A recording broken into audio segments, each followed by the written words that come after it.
Coming to, Mr. Karunakaran, just like single ID which exists in the background, and this is a very MS Dhoni kind of leadership, I say, right? That people say lead from the front. Yes, he led from the front, but I think MS Dhoni led from the front and the back. When I say from the back, he empowered his people to do what they had to. He didn't even come in the team photograph later. Your style kind of is reflective in Shopper's Stop. Do you subscribe to this philosophy, the way you lead your organization? Uh, Thanks for that. I genuinely believe that. I genuinely believe that as a leader, uh, get the best talent in the team and allow them to grow, empower them, uh, and spot the talent, or spot the what MSD was saying just now.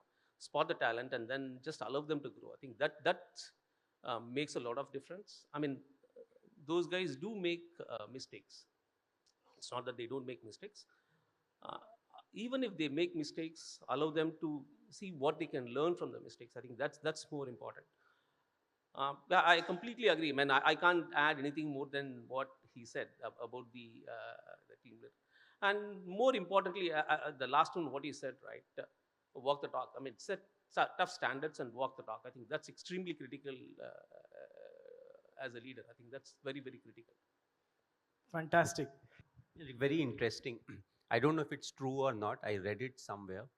So the wolf pack is actually, they are very successful in whatever they do. And in India or globally, we always talk about leading from the front. But they said that in the wolf pack, often the leader is right at the back.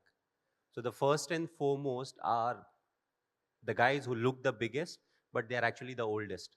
Then they have the best fighters, then the vulnerables, and followed by again some good fighters and the leader.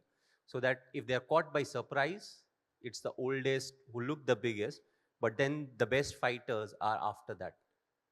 So then everything. So it may be applicable, it may not be applicable, but what we want is at the end of the day, we want people to take decision without the hesitation of, oh, what if the result, yes, we all want the result. It has become result oriented, but at the end of the day, process gets us the result.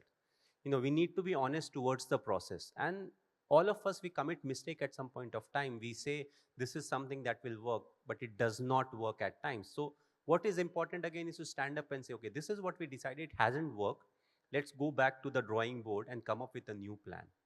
So for us in cricket, one of the biggest problem that we face is we want to give bowlers or batters ideas, consultation, everything, but we want them to learn, because more often than not, they are there on their own. And once they start using their mind, they start understanding the game better, and they start to know what needs to be done according to the demand of the game. And in sports, that is very important. More than the talent and anything, what needs to be done. If you know that, more often than not, you will formulate something, because you are talented, that's why you are playing at that level, whatever the level may be.